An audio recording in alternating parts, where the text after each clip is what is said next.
fireplace, and we had oil lamps, and cooked on a coal and wood cook stove. Yeah, we got pumped water out of a well with an old hand pump. When I started growing up, I helped carrying stove wood to cook meals with. And then when I got about 9 or 10 years old, then I washed dishes, helped Mom wash dishes and stuff like that. And that's about all. I didn't do much until I got about 12 or 13. We moved to Quinchco when I was about 10, 11. And then we had electric lights down there, and we had spigot water. We didn't have a bathroom, we had outside toilets. And I worked in, helped Mom a lot, because I helped pack. She kept boarders, and I packed all the buckets of a night. And then I got up in the morning and helped her fix breakfast, cook breakfast for all the boarders. She had about 15 boarders. Oh, it was rough. I had the boarders all slept upstairs, and I slept downstairs with Mommy, because she had young boarders, and that's when me and Papa was going together. So I slept downstairs with her, and so that she'd keep an eye on me, I guess. Well, Dad worked in the mines, and worked in the coal mines, and they kept, like I said, they kept boarders, and they had a bathhouse in the basement, and they hired their bathrooms out, the showers out for the coal miners to take a bath. And Daddy took care of that. My dad took care of that. And then Mom kept the boarders, and I helped her do all the laundry, and we washed on a washboard. Before she got a washing machine, we washed on washboard. I helped her put up canned stuff and stuff out of the gardens, and we raised a big old garden up above Clinchco. Well, we heated the water outside in a big old black wash tub, and then we carried it and put it in our wash tub, and then we washed our clothes, and in the white clothes or real soil clothes like Dad's mining clothes and stuff like that, we boiled them.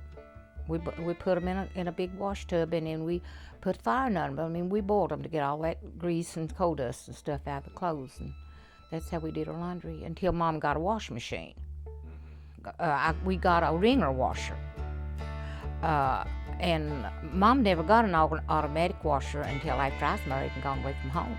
We raised corn and beans and cucumbers and just all kinds of vegetables, and we kept a cow, and so we milked the cows and had our own milk and butter. Well, we had they had a company commissary store. We bought all of our groceries that we didn't raise in a garden at the grocery store. See, we'd go draw script out. We'd go to a window, and he had a script card, and we'd stick that script card in there and tell him how much money we wanted, and then they would mark it off of his time, and then they'd give us the script, and then we'd take it in the store and buy food. If we bought from the grocery store there, the commissary, most time we paid for script, but then if we didn't draw all he made out in script, then he would draw a payday on a weekend. And then he put money in the bank, or he'd take it and buy stuff for the home and stuff like that, or the places at Clintwood or somewhere like that. Oh, my dad and Mom was wonderful people. I never did hear Mom and Dad quarrel a time or two in my life. And my dad didn't drink. I saw him drunk one time, and I was about 5 years old, and I can remember it though. And at that time, Mom was trying to get Dad to quit drinking.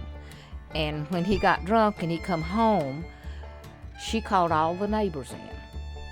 And he crawled way back up another floor. He was so ashamed because he was drunk. He crawled way back up another floor, and she called all the neighbors in and had them all down there looking at him up on the floor and him drunk. He never did get drunk no more. Mom was a good person. She had a pretty good temper, but she was strict.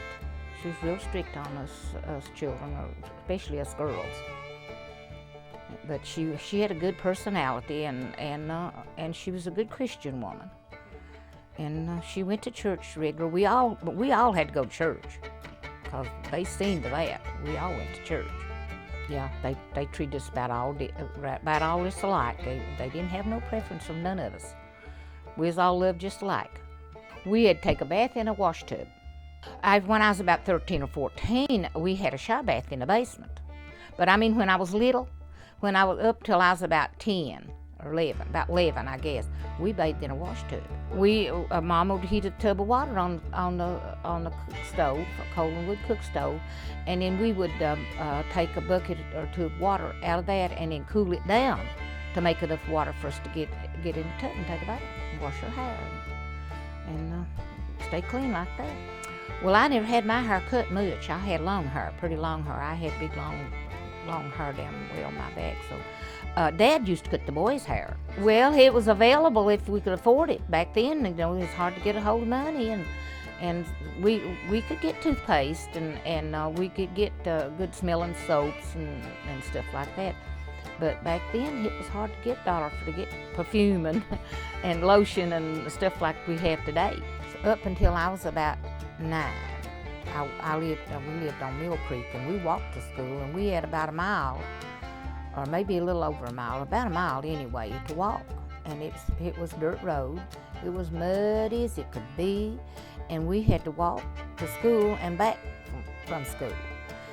And we wore bibbed overalls and good heavy winter shirts and underclothes, and we wore shoes and with rubber boots on top of them.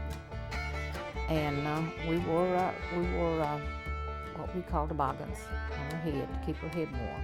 It's coming back to what it was then, because the bib overalls was coming back, and that's what we wore. And of course now the rubber boots and the galoshes and stuff like that's not back yet. But the overalls and the flannel shirts and all that's back. I never could stand a hat. I never wore hats.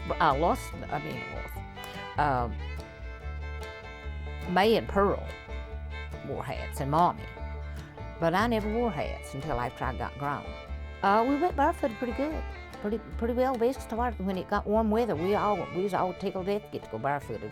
We always washed our feet and legs and everything before we went to bed of a night, and we never went to bed dirty.